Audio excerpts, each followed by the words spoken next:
aquí conmigo a Carlos Bravo, él era ¿qué era? ¿Gerente? ¿Presidente de la AGD? Gerente de la AGD. Ya nos olvidamos de esas instituciones que ya desaparecieron. Tanto tiempo. Pero ahora vuelven a la mente de los ecuatorianos porque tenemos que devolverle 2.000 millones de dólares que están demandando los hermanos Isaías tras un proceso que ha durado 10 años y que terminó finalmente a favor de los hermanos Isaías, dueños del Filambanco. Solamente para hacer un recordatorio rápido: dueños del Filambanco se quebró, época de la crisis bancaria, el Banco Central le prestó un dinero, se les acusó de haber mal utilizado ese dinero, fueron acusados de peculado, condenados a 8 años de prisión por peculado, pero finalmente, luego de demandas y contrademandas, la Corte Nacional de Justicia determinó que nunca hubo peculado y que había que devolverle todos los bienes o pues los declaró inocentes a los hermanos Isaías. En la mitad entró la AGD al mando de Carlos Bravo y le incautan todos los bienes a los hermanos Isaías, que hoy demandan su devolución, y por eso el monto de los 2.000 millones de dólares. ¿Qué nos puede responder Carlos Bravo? Janet, buenos días, gracias por la entrevista. Bueno, usted ha hecho un resumen apretadísimo, sí. Apretadísimo, muy apretado, pero muy certero de lo que ha sido esa saga ya de casi un cuarto de siglo de Filambanco, porque no es solamente desde la época de las incautaciones, que ya fueron en el año 2008, sino mucho antes, la crisis bancaria fue en el año 2000, la ley de la AGD fue creada ex profeso para Filambanco, a tal punto que una vez que se promulgó la ley de la AGD, al siguiente día, el 2 de diciembre se crea la ley de la AGD, el 3 de diciembre estos señores tan generosos le entregan un banco a la AGD. Ellos dicen boyante, ¿cómo es que tan generosos le entregaron un banco en marcha a la AGD? Eso cae por su propio peso, obviamente. Así que tuvo que llegar el año 2008, el presidente Correa, y esto hay que reconocer al presidente Correa con objetividad, fue el único que se enfrentó a ese poder, y digámoslo con las palabras que debe ser, a ese poder mafioso de Roberto Isaías, que ha tenido infiltrados a sus huestes, a sus palafreneros en todos los gobiernos, en todo, incluido el del presidente Correa. Así que el 8 de julio del año 2008 yo dispuse las incautaciones de los bienes de los Isaías. ¿En base a qué? En base a lo que decía la ley, en base a lo que decía el artículo 29 de la Ley de Reordenamiento en materia económica en el área tributaria financiera. Eso es, en resumen. Y ahora, fíjese usted, después de que una jueza, la jueza Camacho, aceptándoles un recurso de revisión de una sentencia que tenían por peculado a 8 años de prisión, y que dicho sea de paso, porque usted recordará, yo recuerdo claramente una entrevista que usted me hizo en Teleamazonas, que hablábamos sobre ese dictamen del Comité de las Naciones Unidas, porque los Isaías fueron también a ese comité, y fueron por dos aspectos, por el juicio penal y por el tema de las incautaciones. En el juicio penal, ¿qué dijo ese comité? Y lo tengo aquí y se lo puedo exhibir a las cámaras, que el juicio por peculado seguido a los Isaías fue impecable, que no hubo ninguna irregularidad, a más de las dilaciones que ellos mismos hacían para no ser sentenciados. Pero fíjese esa contradicción entre lo que dice el comité y lo que dice la jueza Camacho. Pero el comité, Carlos, también sancionó a favor de los Isaías. No, yo tengo aquí, mire, y a mí me gusta hablar que los documentos hablen por mí. Sin edición, aquí está el dictamen del comité. Y yo no hago como hacen los abogados de los Isaías, que a usted le exhiben y después esconden el papel. Y entonces le hacen decir al papel lo que el papel no dice. No, aquí está. Mire, Janet, y exhibo a las cámaras. Asunto: condena penal e incautación de bienes de los autores. Por estos dos asuntos fueron. Janet, léalo por favor, usted mismo si es que gusta. Y yo le hago un resumen ahí apretado de esos dos aspectos por los que fueron. En el tema del juicio penal, en ese dictamen los Isaías salieron trasquilados. Y en el tema de las incautaciones, el comité los dejó por aparte. ¿Qué es lo que hizo el comité que usted dice a favor de los Isaías? Sí, el comité observó al Estado ecuatoriano por el mandato constituyente número 13, que dictó la Asamblea Constituyente. ¿Cuándo lo dictó? Lo dictó a posteriori de que yo dicté las incautaciones. Esa es la realidad y eso es lo que consta en ese documento. ¿Y qué es lo que dice el comité? Que a los Isaías no se les dio la oportunidad de ejercer su defensa en un aspecto que era el recurso de amparo, en una acción constitucional que es especialísima. Pero los Isaías tenían todas las demás vías ordinarias, judiciales, para poder impugnar mi resolución y no lo hicieron, jamás lo hicieron. Entonces, claro, ellos estaban seguramente esperanzados en que yo dictaba las incautaciones, ellos iban a donde cualquier juececillo del país, como hacía Bucaram, no sé si usted se acuerda, se iba a esos cantones recónditos del Ecuador. ¿Cómo se hace hasta ahora también?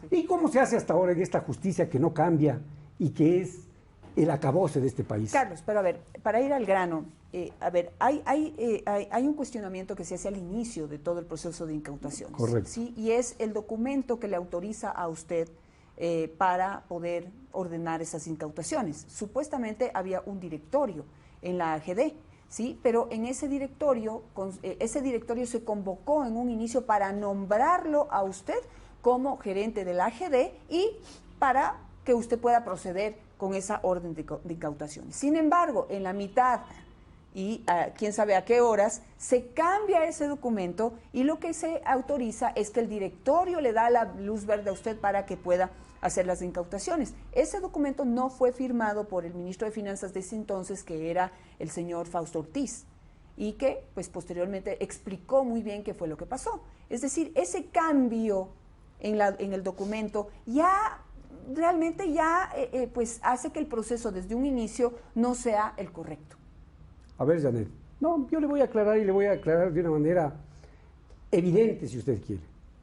Yo, como gerente de la AGD, no necesitaba que el directorio me dé su visto bueno para tomar la resolución que tomé.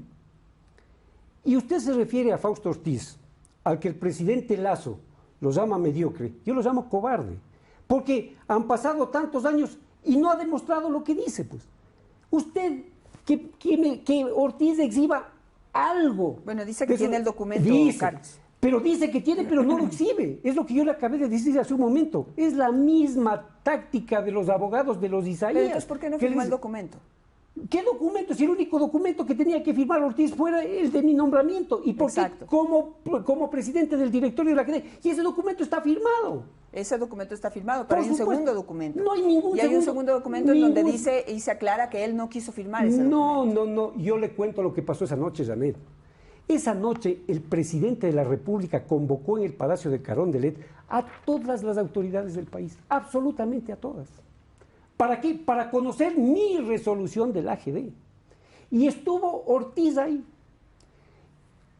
Yo firmé mi resolución en el Palacio de Carondelet. Yo le hago historia y hablo siempre con la verdad, Janet. ¿Y qué fue lo que no firmó Ortiz y por eso se fue? Finalmente renunció esa noche. Claro. Ortiz tenía seguramente que regularizar algún documento. Yo en realidad no sé cuál. Pero no es que se forjó algún documento ni nada, y sino que lo exhiba. Pero han pasado tantos años, dice, y no firmé el documento, y no firmé. ¿Y qué documento? Ni usted ni yo sabemos qué documento es. ¿Por qué se fue?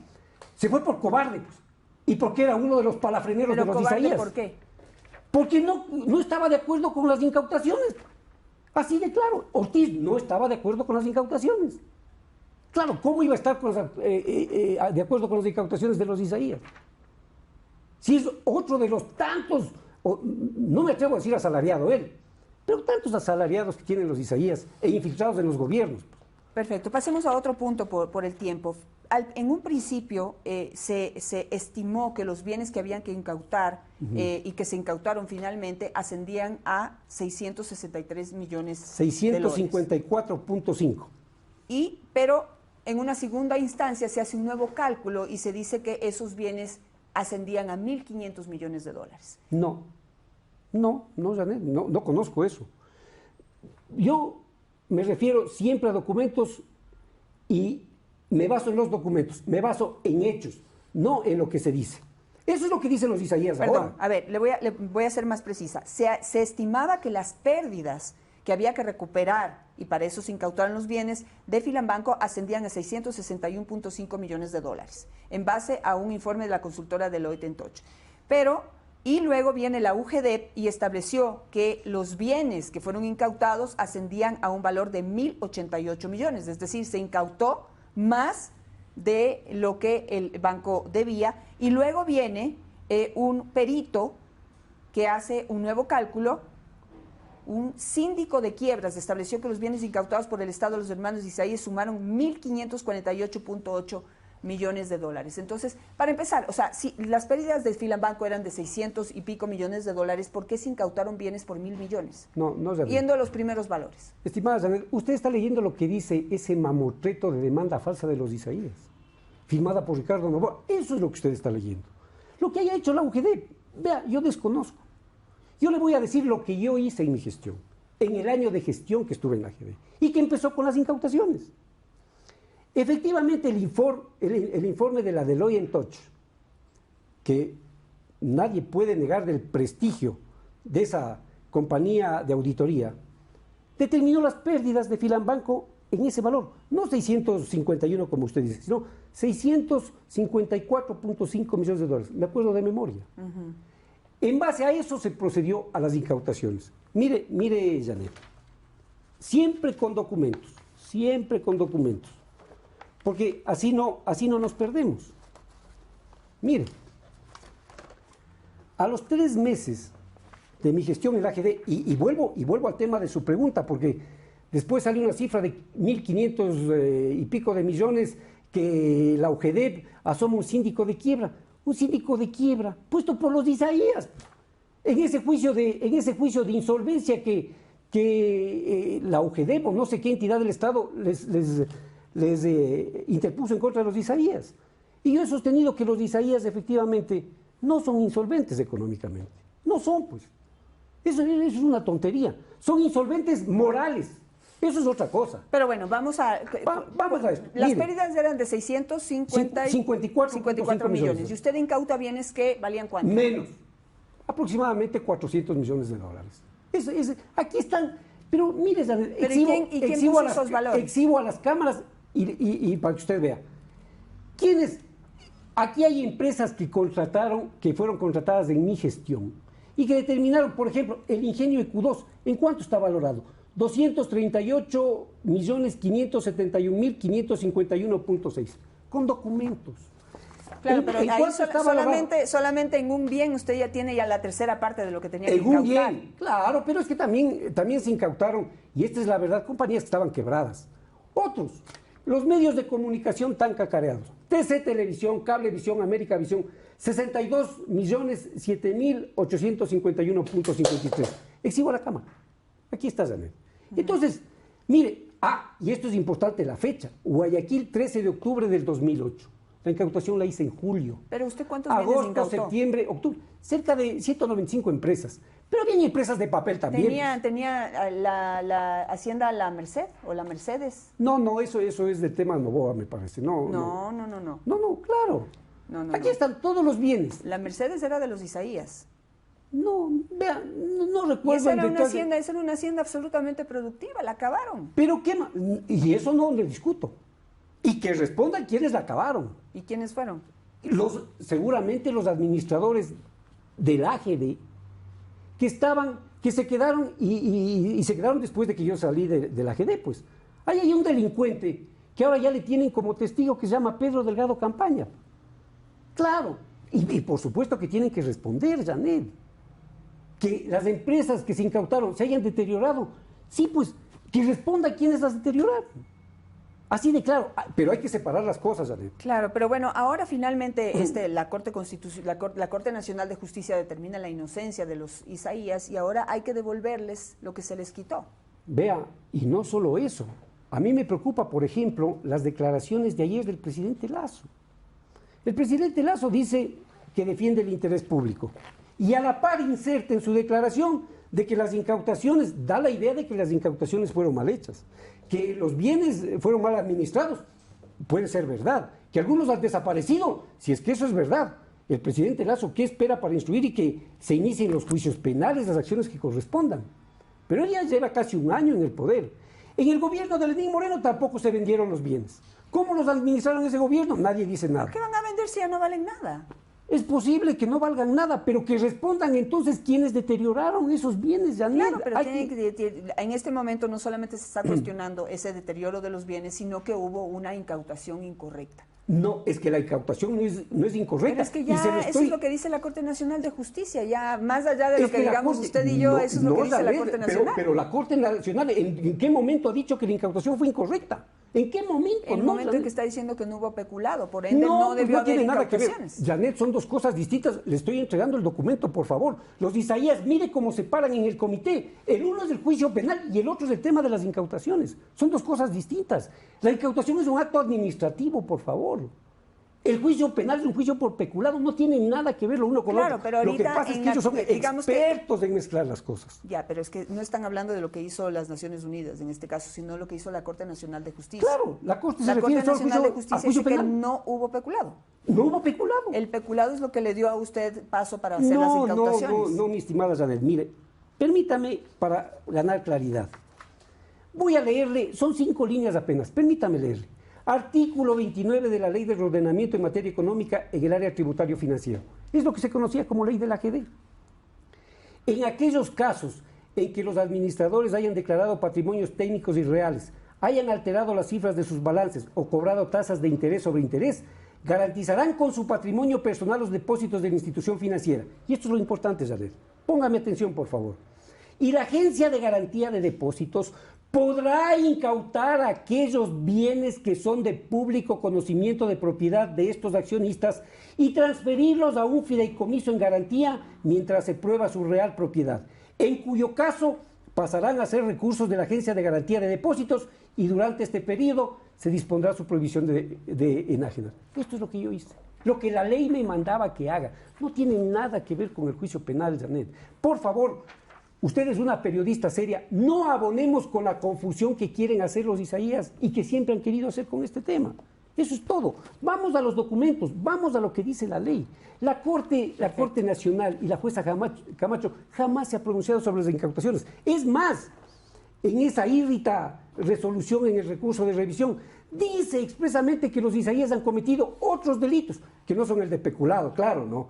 Pero aquí está, pues, falsificación de balances, todo eso, la propia jueza Camacho dice que ha cometido los Isaías. Perfecto, me voy a quedar con eso. Le agradezco muchísimo. Muchas gracias. Veamos cómo termina este proceso y esta demanda. El Estado ya ha dicho, el presidente de la República, que Procuraduría se prepara para enfrentar esta demanda ya al Estado ecuatoriano, que es al que se le está reclamando estos $2.000 millones.